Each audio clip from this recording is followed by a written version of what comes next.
The Forest's Curse, The Witch's Lament, and the Souls It Consumes, by Clownmask.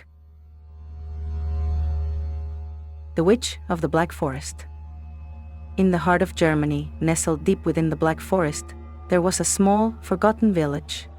The villagers lived simple lives, farming the land, tending to cattle, and gathering in the evenings to share tales of the supernatural. Among the most feared of stories was that of the Hexe, the witch. It was said that the witch had once been a beautiful young woman born to a family of farmers. Her name was Greta, and she was loved by all in the village, until her beauty caught the eye of a wealthy landowner, Hans. Greta, however, was in love with the humble blacksmith Jakob, and she rejected Hans's advances. Enraged by the rejection, Hans accused Greta of witchcraft, claiming that her beauty was a curse, a gift from the devil himself. In a world ruled by superstition, the villagers quickly turned on Greta. Driven by fear and the rumors planted by Hans, they decided to banish her, sending her deep into the Black Forest, where the trees grew thick and the sun hardly ever touched the forest floor. No one ever saw Greta again. At least, not as they remembered her. Years passed, and strange occurrences began to haunt the village. Aitu, Gönek, Morulz, and fetched a grant the night before every single event.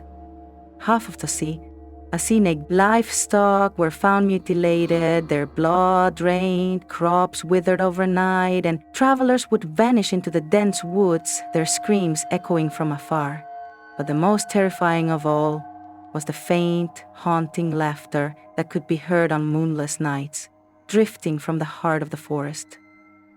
One cold autumn evening, a young man named Elias, who had recently moved to the village, grew curious about these rumors. He was skeptical, believing them to be nothing more than tales spun by old women around the fire. But that night, the wind carried something peculiar, a whispering voice that seemed to call his name. Compelled by a mix of curiosity and disbelief, Elias ventured into the forest under the pale light of the full moon. The deeper he went, the darker it became, the trees closing in as though they were watching him. Hours passed, and just as he thought of turning back, he saw it, a faint glow in the distance, like a lantern floating eerily in the air. Drawn to it, Elias approached, and as he did, the glow grew brighter, revealing an old decrepit cottage. At the doorstep, standing like a shadow against the moonlight, was a woman. Her skin was pale, her hair long and tangled, but her eyes, those were the eyes of the witch. They glowed with an unnatural light like two burning embers. Elias' heart pounding demanded to know if she was Greta, the witch of the forest. The woman smiled, a wicked knowing smile. "Yes," she whispered, her voice cold as the grave. "And you've come to join me." Before he could react, the ground beneath Elias' feet seemed to swallow him, dragging him into the earth. He tried to scream, but no sound came. Only the echo of his terror as the earth closed around him. The last thing he saw was Greta's twisted smile, her eyes gleaming in the dark as she muttered incantations in a language older than time itself.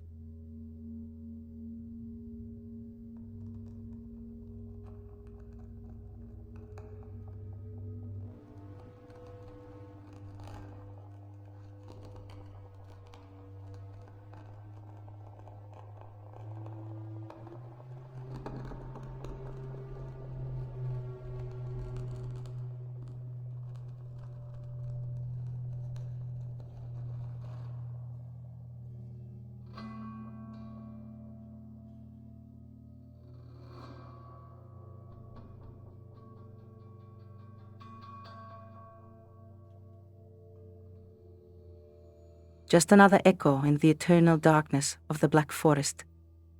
Just another echo generasim yanding latitas, iperelichteratium sensu prenu tenum, elismese. But to this day it's said that if you venture too deep into the woods at night, you might hear the laughter of the witch of the Black Forests, and the faintest whisper calling you deeper into the darkness, the witch's curse.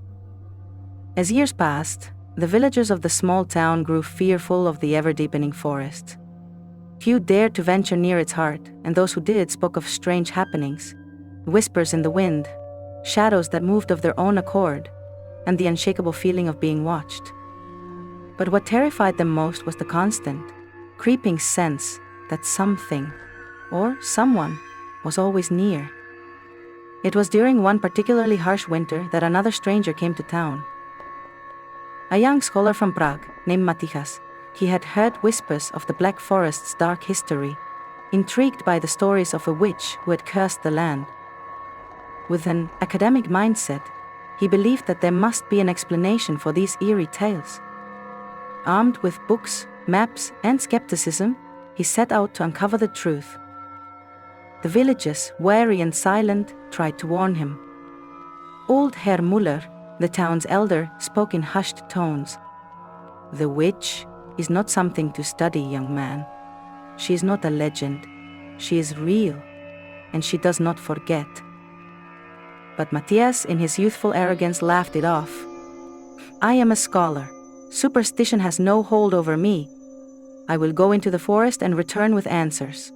That night, as the full moon cast an icy glow over the village, Matthias ventured into the Black Forest, unaware that the very air around him seemed to shift, thickening with an unnatural weight. His breath misted in the cold air, his boots crunching against the frozen ground, yet the deeper he went, the warmer the air became, unnaturally so. Hours passed, and Matthias found himself before the same cottage. It was as if the forest itself had led him there. The walls sweeping, trees rushing past aloft of the houses. By night, clouds pulled the trilla asmit, is in the singular glim, now more decayed than before, seemed to pulse with a life of their own. An unnatural light flickered through the cracks in the rotting wood, and the door creaked open as if beckoning him inside. Without hesitation, Matthias entered. Inside, the atmosphere was thick with a scent of herbs and something more, metallic. The floors were covered in dust and strange symbols, drawn hastily in what seemed like blood. At the center of the room, a fire burned in a stone hearth, its flames dancing with an eerie blue hue. And there, standing beside the hearth, was the witch, Greta, her long, twisted form more monstrous than Medea had imagined. Her eyes burned with a fire that was not of this world, and her hair, now a mass of writhing, serpentine tendrils, hung from her skull like a living crown. "You? You are the one who dares to defy me?" she asked, her voice like the rustling of dead leaves. "You seek knowledge? Knowledge you were never meant to have." Matthias, though shaken, held his ground. "I am not afraid of you. You are nothing more than a story, a tale of fear spun by the ignorant. I have come to uncover the truth." Greta's laughter echoed through the cottage, a high-pitched, maddening sound that rattled Matthias's bones. "The truth? You think you can understand it? You think you can take from me what I have hidden for centuries?" Suddenly, the fire in the hearth flared, and Matthias felt something tugging at his chest, like an invisible hand pulling him closer to the flames. His body began to tremble, as if his very soul was being torn from him. "Let me show you, scholar," Greta hissed, and with a snap of her fingers, the walls of the cottage began to pulse with grotesque visions. Matthias saw the history of the Black Forest, several times for centuries, of a man who periodically lost his mind to the commune. He began to cry out with faint hope. Finally, he saw the history of the Black Forest, but it wasn't the peaceful past he had expected. Instead, he saw the suffering of the land. Villages destroyed, families torn apart, the earth itself bleeding. He saw Greta's transformation, how her rejection by Hans had twisted her, turning her into something dark and vengeful. But the most chilling image was the endless parade of souls trapped in the forest, wandering, lost, cursed for all eternity. Matthias tried to scream, but no sound came.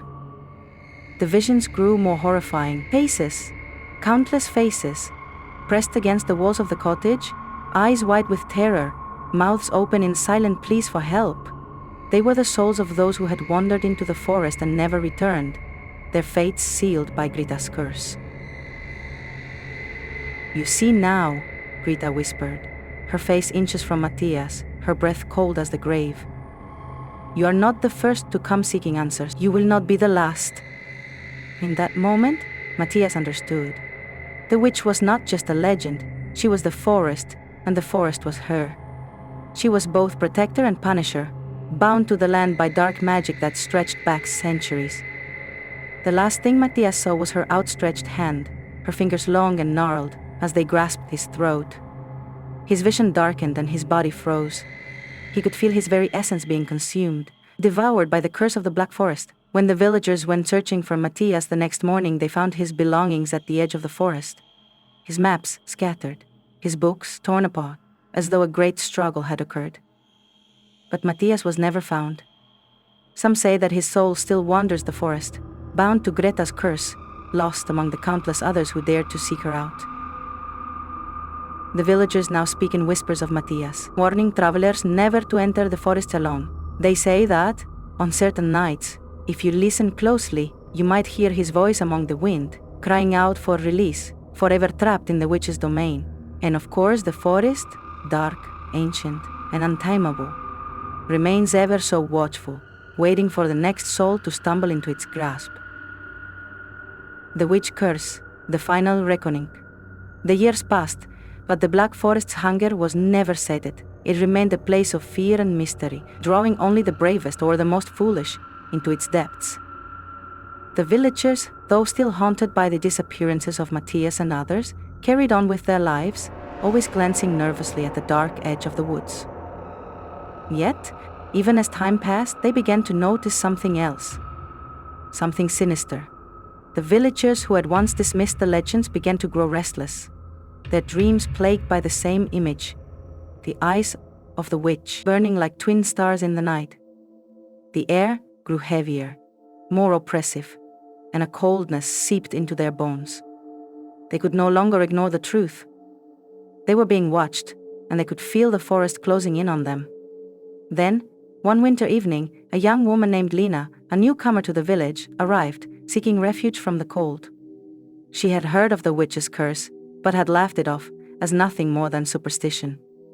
She was a wanderer, searching for a place to rest and a place to call home. The villagers, having heard the stories, welcomed her with unease, but they did not tell her the full truth. They couldn't bring themselves to speak the horrors that lay in the heart of the Black Forest.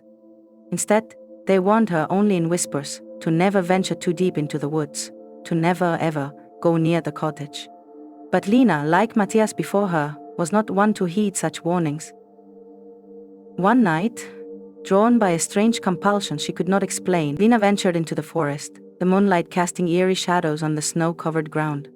She walked for hours, deeper and deeper, until the trees began to close in, their twisted branches clawing at the sky.